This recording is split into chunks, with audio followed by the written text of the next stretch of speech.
అగ్రరాజ్యాల నుంచి వర్ధమాన దేశాల వరకు అందరిపై దీని ప్రభావం పడుతుంది. ముఖ్యంగా భారత్కి ఇది పెద్ద సవాలు.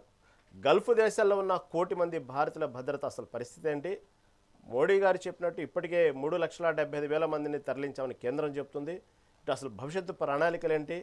ఇంధన ధరలు ఆకాశాన్ని తాకకుండా చేస్తున్న ఏర్పాట్లు ఎంతవరకు ఫలిస్తాయి?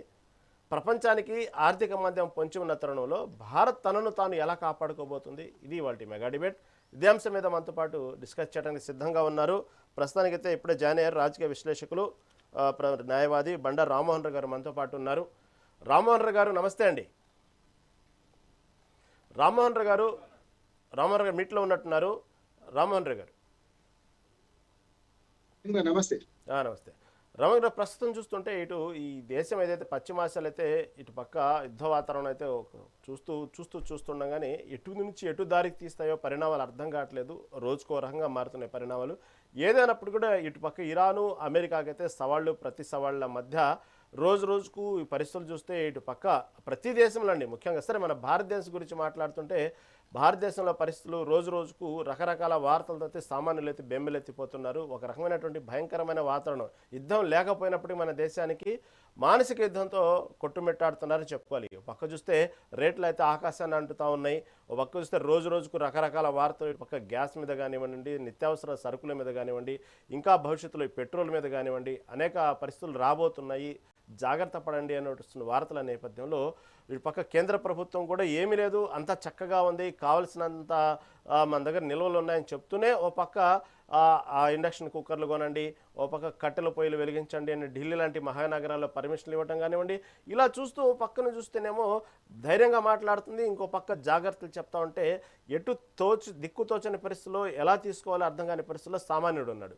సరే, ఇదంతా ఒక ఎత్తు అయితే కొద్దిసేపటి క్రితమే ట్రంప్ వ్యాఖ్యలు దాదాపుగా ప్రస్తుతం ఒక 5 రోజులైతే యుద్ధాన్ని ఆపేస్తున్నాము, చర్చలు సఫలమని అని చేసిన వ్యాఖ్యలు, వీటన్నిటి మొత్తం మీద మీ యొక్క అనాలిసిస్ ఏంటి రామ్మోహన్ రావు గారు? రహీం గారు, మీకు మెగా న్యూస్ ప్రేక్షకుల నమస్కారం.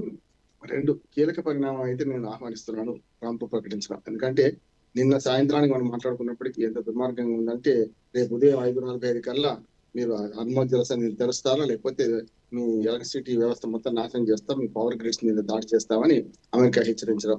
అది జరిగితే వెంటనే మన డీశానిటేషన్, నీళ్ల శుద్ధీకరణ దాని మీద మేము దాడి చేస్తాం, గల్ఫ్ దేశాల ఇంట్లో మంచినీళ్ళు లేకుండా చేస్తాం, మీరు వీటి మీద దాడి చేస్తే మాకు కరెంట్ లేకుండా చేస్తే మీకు మంచినీళ్ళు లేకుండా చేస్తామని చెప్పి ఇరాన్ అనడం ఇవన్నీ చూసాం కదా మనం.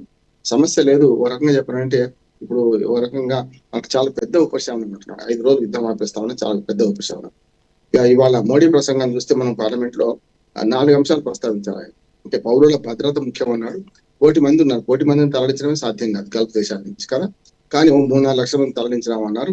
నిజంగా ఇప్పుడు గల్ఫ్ దేశాల్లో ఉన్న వాళ్ళు చాలించి కూడా ఇక్కడ ఏం చేసుకుంటాం, వాళ్ళు ఇక్కడికి వస్తే మరి బతకలేరు కదా. చాలా మంది గల్ఫ్ దేశాలకు వెళ్ళిన వాళ్ళు, అమెరికాకు వెళ్ళిన వాళ్ళందరూ మధ్యతరగతి, ఏవో మిడిల్ క్లాస్. కానీ గల్ఫ్ దేశాల వాళ్ళందరూ మన దగ్గర చాలా పేదలు, నిరుపేదలు, అప్పో చేసి ఎకరం భూమి అమ్మిపోయిన వాళ్ళు కదా. మళ్ళీ బతుకుంటే బలసాలు తినవచ్చు, కుటుంబాలు చదువుకోవచ్చు, భూమి కొనుక్కోవచ్చు అని పోయిన వాళ్ళు. అందుకని తెలంగాణ కానీ ఆంధ్రప్రదేశ్ కానీ మొత్తం భారతదేశం అంతా చూసుకుంటే 1 కోటి మంది భారతీయులు బయట ఉన్నారంటే వీళ్ళందరూ కూడా పొట్టకూటి కోసం అక్కడికి పోయిన సందర్భం చూసాం. తెలంగాణ ఉద్యమంలో కూడా చూసాం కదా. అయితే మనకు బొగ్గుబాయి, బొంబాయి, మనకు దుబాయ్ అనే పాట ఉండేది. అయితే బొగ్గుబాయిలో పనిచేయాలి గోదావరి కన్నా ప్రాంతాల్లో, లేకపోతే బొంబాయి పోవాలి, లేకపోతే దుబాయ్ పోవాలి. అట్లా చాలా మంది పోయిన వాళ్ళు ఉన్నారు. మరి వాళ్ళ భద్రత ముఖ్యం. ఇప్పటికే 3 లక్షల మంది తెచ్చామంటున్నారు. ఇంకా మరి 97 లక్షల మంది తేవడం కష్టమే. రెండోది ఇంధన నిల్వల గురించి మీరు అనేది వాస్తవం. ఎందుకంటే బయట ఏనుగంత సమస్య కనపడుతుంది, నిల్వలు వచ్చేస్తున్నాయి, అయిపోయింది, మాకు అట్లా ఏం లేదని వీళ్ళు అంటున్నారు, నమ్మబలుతున్నారు. కానీ దాంతో పాటు వెంటనే ప్రత్యామ్నాయ ఇంధనాలు వాడుకోండి అని చెప్తున్నారు. కనుక కొరత ఉన్నది. బ్లాక్ మార్కెట్ కూడా పెద్ద ఎత్తున జరుగుతున్నాయి. 2,000 పెడితే మీకు 2,000-2,500 పెడితే మన డొమెస్టిక్ సిలిండర్, 5,000 పెడితే కమర్షియల్ సిలిండర్ రావడానికి సిద్ధంగా ఉన్నాయి. కనుక ఇదొకటి ఉన్నది.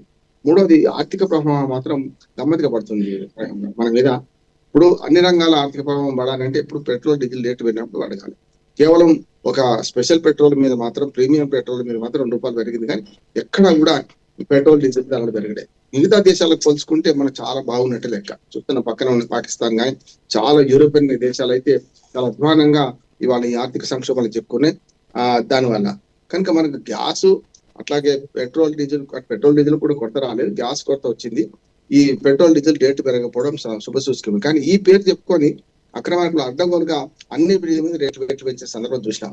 ఒక గ్యాస్ కు సంబంధించిన అంశాల మీద వేరు, కానీ ఇప్పుడు యూరియా కొరత కూడా వచ్చే అవకాశం ఉంది అంటున్నాను. అన్నిటికంటే మోడీ గారు మాట్లాడింది ఏంటంటే శాంతి చర్చల కోసం ప్రయత్నం చేస్తున్నాం అంటున్నారు.